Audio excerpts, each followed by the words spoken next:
find your passion, it ignites you as a person. You just feel awesome. Hello, what is going on? Welcome back to my channel. If you have not subscribed yet, and if you watched more than one video, we should probably be friends. Go ahead and smash that subscribe button. But today we have a question from Grace. And Grace watched my Embracing the Awkward video, and she said, I definitely needed this. I get so awkward when it comes to north-south positions, and also when you have to like bear crawl around your partner to switch sides and side control. If you have any more tips or concepts about embracing the awkwardness, please let me know. All right, so hey Grace, what's going on, my sister? Let me share some awkward stories with you. And then I'll go through some like tips, because when you're first starting jiu-jitsu, and even if you've like been in jiu-jitsu, like the positions can feel awkward at first. I mean, as a female doing jiu-jitsu, and even as a male doing jiu-jitsu, it's like a lot of the positions, if you have nothing else to anchor to, I mean, it looks like missionary, it looks like doggy style, the north-south looks like the 69 position. If you don't have jiu-jitsu to anchor to, it's very easy to anchor to something sexual.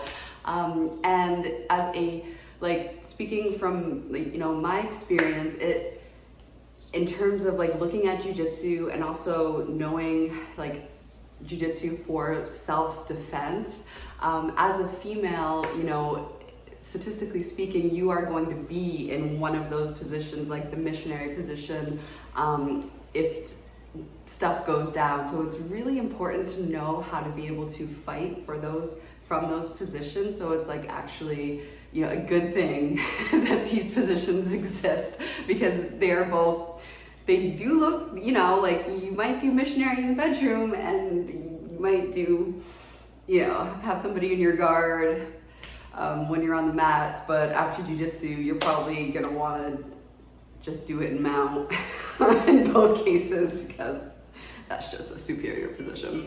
All right, so let me tell you a story. All right, so when I went to my first gym, the Academy in Portland, Maine, J-Jack would always tell me about how, you know, when somebody is trying to commit sexual assault and they're doing it on purpose, they will quite often use that awkwardness feeling to try and control the other person. So let's say like I'm the predator. If I were to reach out and like touch your leg during a date, that would be like the test. Or reach out and touch your leg like if we were just friends, or, you know, if I was just in your community, your circle of friends, because that is, statistically speaking, who you're going to have to defend yourself against. So if I'm in your circle of friends and I'm just like putting my hand on your leg, and like I will gauge how you respond to these things, and in order to place you on how likely you would be to fight. So if I put my hand on your leg or hand on your shoulder, and you kind of like flinch, and you're just kind of like, you don't say anything about it, you don't slap my hand away, you're not like, you know, you're just like kind of frozen, then they've tested you, and they will continue to test your boundaries just to see how easy it would be to, because they don't want to fight. They want the easiest victim that they can possibly find. So if they are preying on, let's say you've had a past experience with sexual assault, and that's just your response because you haven't trained jiu-jitsu, then they're going to like key off of that, which is why it's really good to continue to do jiu-jitsu and fight through this awkwardness. So my first instructor, J-Jack, would, you know, tell us all this, and he would encourage us to like make it a game of like who could be more awkward, and he would actually use very explicit descriptions of movements that was genius, because it hit the awkward nerve, but it also hit the, you know, in your brain when like a light like flashes, like, oh my God, this is ridiculous. So I'll do an example. So there is a pass in jiu-jitsu called a stack pass. So let's say, you know, if you had your legs around me, if I was in your guard and I got under your legs and I am now over your waist, now I stack you like this, and your legs are pretty much here, and I'm like this. And Jay used to always say, it's oral, not anal. Meaning, like, my face has to be really close to your crotch, and it's not this, it's that. So that's just one example of something that he would do. Another example, and this is going to be very useful for you. I remember one time he asked me to like demonstrate with him for the class, and I was here and he was in my deep half guard, which meant his face was like right here. And I remember he made like a comment about like, you know, something like oral, and I was like, oh yeah, and I was like, I'm gonna make this more awkward if he's trying to make it awkward, and I made it more awkward and it freaked him out. So my point is, is if something is feeling awkward to you, you can always make it a game in your mind of like, all right, this is a game, and you automatically feel less associated with it, almost like you're a third person, like playing a video game, and not like a first person experience, if that makes any sense. Another really, really good tip is sometimes when I'm in north-south, like, and the guy's face is like right in my crotch, it looks like, you know, like a 69 position, but what I try to focus on is pinning his head with my hips and making the experience as uncomfortable for him as possible, because your job is to use your hips on either side of their head to control their head. So basically your hips are acting like pinballs, and I'll usually just go to like one side or the other like that and like focus on driving my hips into their face. So it's not like a, you know, crotch position. It is a like right here, and either like their face is gonna be right here, and you're using your hips as pinballs. So it's like that kind of action. So if you can focus instead of like your procreational parts, if you can focus on other anatomical parts like your hip bones or your like pubis bone or like some other bone structure that you have, you can then kind of like take the awkwardness out of it.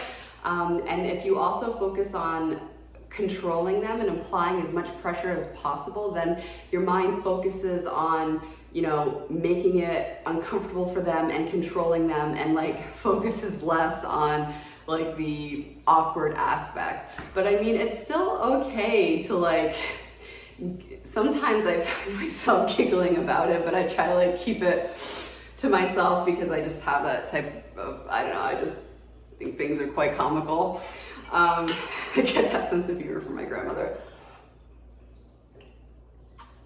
But I try not to like, you know, for my partner's sake, I don't want to make him feel super awkward.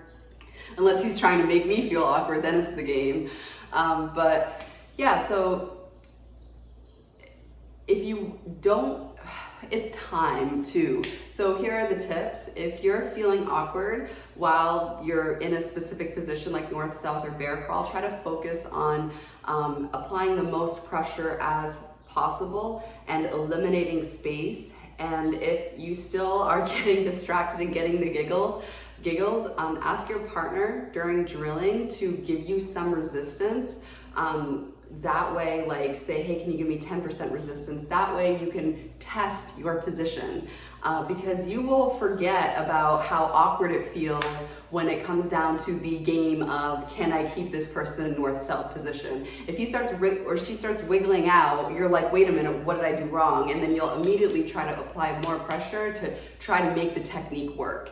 Because once you get into it, once you're rolling, it becomes a matter of a game of like, I want to get this technique to work. And then that overrides all the awkwardness feeling, because then you get like super competitive about it. So yeah, so it's really good to face the awkwardness over and over and over again, because that's that same type of feeling that you would get in a situation where somebody's trying to test you. And if you can respond to the awkwardness by, you know, setting your boundaries and like verbally or physically being like, dude, then you are automatically going to be like not an easy target in their mind, and that might be enough to like have them not even try you, which is super important. And then gamify it.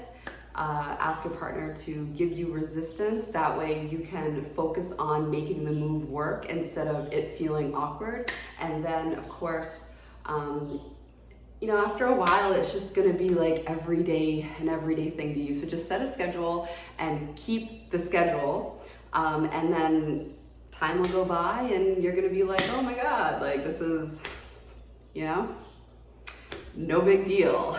And then all of a sudden you can fight from positions like somebody being inside your guard, AKA being in missionary position, and you have a lot of tools in your little toolbox. Jokes. But all right, so if you made it this far in the video, we should be friends. Definitely make sure that you're subscribed. And if you are subscribed, sis, I love you, or my brothers. I know I have some male subscribers as well. The jiu-jitsu family.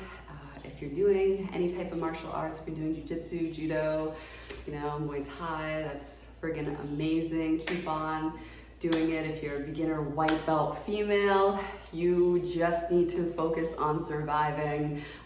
So surviving the awkwardness, surviving that feeling of shittiness when you're on the bottom of mount or on the bottom of side control. Today I did 10 3-minute rounds of MMA, and you know, being on the bottom of a coach's mount while you're getting strikes, while you're trying to like shield strikes like that, that can be a shitty feeling. So no, don't ever think that you're gonna be above it, because it will happen to you. There will always be a black belt on the mat with like 30 years of experience that'll make you feel like a white belt again. And that's the beauty of jiu-jitsu. You know, you're never above getting your ass beat. So the more you know. All right, so I love you and thank you for watching, and until next time.